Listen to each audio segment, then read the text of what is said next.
बहुत बहुत शुक्रिया, थैंक यू सो मच। यकीनन आज बातचीत का सिलसिला शुरू हो उससे पहले एक दो चार बातें जरूर होनी चाहिए। मेरा कोई मकसद आपको कुछ कहने का नहीं था, मेरा मकसद सिर्फ ये था कि जहां आप हैं मुझे बहुत अच्छे लग रहे हैं आप, और आप जब बात कहेंगे तो परिपक्वता के साथ, मैच्योरिटी के साथ बात कहेंगे, मुझे बहुत अच्छा लगेगा। Thank you so much. कोई बहुत गंभीर वाली बात नहीं है, आप जैसे आते हैं रोज वैसे ही आइए और वैसे ही बैठिए और रोज वैसे ही बातचीत का सिलसिला मुझसे जोड़िए, यकीनन बहुत अच्छा लगेगा। आपसे कहां से आना हुआ सर आपका? आमी? हम नेपाल से। नेपाल से आए हैं, वाह, बहुत बहुत स्वागत है आपका। नेपाल में कहां से? पोखरा से। पोखरा से, बड़ी खूबसूरत जगह है, जाना हुआ है मेरा। बहुत बहुत शुक्रिया, थैंक यू सो मच।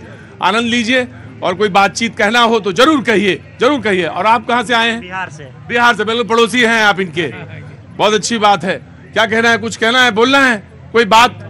जी अभी एक तो मुझे कहना है एक बात, आज डिजिटल फ्री होने का भी दिन है। थोड़ा सा देखिए, अजब है इंसान की फितरत भी। पहले कहा कि मोबाइल बहुत जरूरी है और यकीनन मोबाइल बहुत जरूरी है शैलेंद्र जी, और आज दिन मना रहा है कि डिजिटल कुछ फ्री रहा जाए। तो डिजिटल फ्री रहने के लिए कहा कि कुछ देर मोबाइल से, टेलीविजन से, स्क्रीन से दूर रहा जाए। ये वही बात हुई कि पहले जंगल काटे, फिर कहा कि बोनसाई बनाई जाए।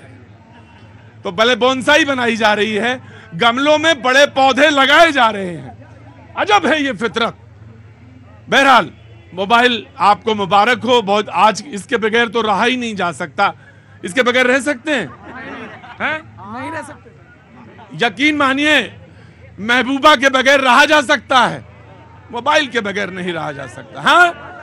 हाँ जी, मेरे पास नहीं आज। तुम तो वो आदमी हो जिसका नाम ही लाउड स्पीकर है, तो उसके तो कोई बात ही नहीं है। लेकिन ये यकीन, ये मानिए, मैंने तो थोड़ा आती बोल दिया अतिरेक में, लेकिन ये सच है कि मोबाइल के बगैर, और जितना बच्चों का एक्सपोजर है वो भी एक बड़ी चिंता की बात है। जरूर बात होनी चाहिए। स्वागत है आपका, बहुत बहुत शुक्रिया। मैं जरूर बात करूंगा। आप कहना चाहते हैं, इसी मुद्दे पे बोलना चाहते हैं, बात उसके बाद बोलना चाहते हैं? इधर आएंगे तो ज्यादा अच्छा है, वहां थोड़ी दिक्कत होती है। जी, कहां से आना हुआ? मैं आसाम से। आसाम से आए हैं, बहुत बहुत शुक्रिया, थैंक यू सो मच। खड़े रहो चुपचाप, सर्दी लग रही है, वैसे ही रहना। जी सर, गठबंधन का दूल्हा नजर नहीं आया 3 दिन से। गजब है भाई, तू इधर उधर की बात मत कर, जिस लिए आता है तू उसी की बात कर। तू यहाँ पे बताने लगा डिजिटल फ्री, ये वो सब कुछ नहीं। तुम्हें बात करनी चाहिए उसी मुद्दे पे जिसके लिए कागज लिए घूम रहे हो। तो साहब क्या बोला सवाल आपने? गठबंधन का दूल्हा नजर नहीं आया और उसकी बहन जो उसके साथ घूमती थी वो भी नजर नहीं आई। गठबंधन का दूल्हा नजर नहीं आया, बस इशारा आप समझ गए, मुझे कहने की जरूरत नहीं है। बहरहाल मैं जरूर बात करूंगा, दूल्हा पे भी बात करूंगा और बारात पर भी बात करूंगा।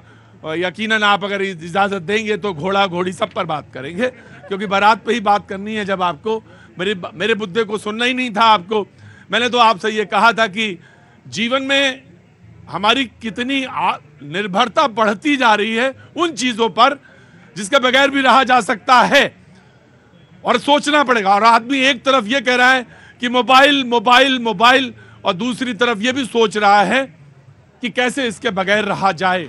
दोनों धाराएं चल रही हैं। मैंने कहा एक तरफ जंगल काटे जा रहे हैं, एक तरफ गमलों में बड़े पौधे लगाए जा रहे हैं, बोनसाई बनाई जा रही है। दोनों चार। कहां से आना हुआ? चंडीगढ़। चंडीगढ़ से। क्या नाम है?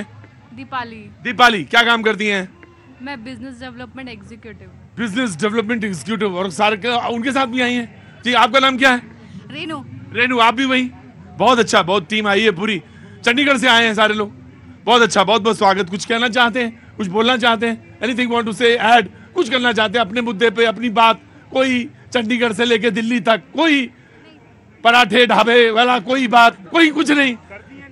हाँ जी, सर्दी नहीं आई है यहाँ पे तो ले आते पाव भर यार। बोले सर्दियां नहीं, हमने कहा चंडीगढ़ से आ रहे थे तो ले ही आते। क्या हुआ, थक गए? थक गए हो तो आइए वहां बैठ जाइए। थक गए? 70 साल उम्र हो रहा है। हाँ जी, 70 साल। आइए वहां बैठ जाइए, चलिए आ जाइए। थकने लगे तो फिर बैठने के लिए वो जगह है।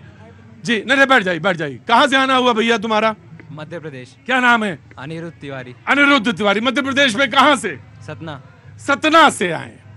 बहुत अच्छी जगह है भाई, कुछ बोलना है, कुछ कहना है, मध्य प्रदेश में क्या होगा? वह तो हो गया जो कुछ होना था, लेकिन अभी तो मुख्यमंत्री की बात है। और इसके अलावा भी कुछ कहना चाहते हो, रिजल्ट पे कुछ बोलना चाहते हो, या अपनी बात कहना चाहते हो? सर एक्चुअली अभी तो मैं वोटर नहीं हूँ, तो कोई नो कमेंट्स। नहीं, वोटर तो नहीं, तो अपनी बात तो कह सकते हो। कोई बात नहीं, कोई बात है ही नहीं। क्या बात है, कभी कभी जनता भी बहुत अच्छी मिलती है, मुझे लगता है कि आराम आराम से चला जा। रुको भाई, आता हूं। डॉक्टर टीना करमबीर कांग्रेस का पक्ष रखने के लिए अभी तक नहीं आई, मुझे लगता है फंसी है बीच में कहीं। एसएन सिंह साहब बीजेपी का पक्ष रखने के लिए बहुत बहुत शुक्रिया। एडवोकेट संजीव नस्यर साहब आम आदमी पार्टी का पक्ष रखने के लिए बहुत बहुत शुक्रिया। शैलेंद्र दुबे जी राजनीतिक विश्लेषक हैं, बहुत बहुत शुक्रिया। बिलाल खान साहब राजनीतिक विश्लेषक, बहुत बहुत शुक्रिया। स्वाति जी बहुत बहुत शुक्रिया। और Amit ji thank you so much, बहुत बहुत शुक्रिया, thank you so much. Modi ji ने एक बात कही, अहंकार, झूठ, निराशावाद और अज्ञानता से खुश रहें। वो अपने अज्ञानता, झूठ, निराशावाद, अज्ञानता से खुश रहें। उनकी 70 साल पुरानी आदत इतनी आसानी से नहीं जाएगी। 70 साल पुरानी आदत। यहां से बातचीत का सिलसिला जोड़ रहे हैं। आज बातचीत के सिलसिले में मणिपुर का भी जिक्र आया, विपक्ष ने मणिपुर का भी जिक्र किया, 13 जो मौतें हुई उसका भी जिक्र है। तमाम सारी चीजों को घेरने की कोशिश और बात के मुद्दों में लेके आएंगे, लेकिन सबसे पहले विपक्ष को, आम आदमी पार्टी को चांस देना चाहते हैं, उसके बाद बीजेपी। जी देखिए प्रतीक जी, बिल्कुल ठीक है। प्रधानमंत्री जी का ये जो स्टेटमेंट है ये नेगेटिव नहीं होना चाहिए। देश के प्रधानमंत्री ने बहुत बड़ा प्रचार करके और तीनों स्टेट बहुत बड़ी मेजोरिटी से जीते हैं, लेकिन हमारे को भूलना नहीं चाहिए कि 2018 में कांग्रेस ने ये तीनों स्टेट जीते थे और 2019 में देश ने उल्टा कर दिया था। तो वो एग्जाम्पल अभी भी सामने है। अभी अगर पूरा अच्छा, एक चीज बताइए, अगर आपको लगता है कि कांग्रेस, विपक्ष में बातचीत भी है, विमर्श भी है, आम आदमी पार्टी, कांग्रेस, समाजवादी पार्टी, बसपा, ये मिलकर लड़ रहे होते तो रिजल्ट कुछ और होता? देखिए स्वाभाविक है, देश के अंदर जिस तरीके का लोगों की भावना है वो ये है कि विपक्ष पूरा इकट्ठा होकर सामने चुनाव के लिए उतरे। और ये कितना, ये सपना है या ये पूरा भी हो सकता है, या सिर्फ महज सपना जैसा है? नहीं, स्वाभाविक है, देश ये चाहता है, बाकी बड़े लीडर्स के हाथ में है।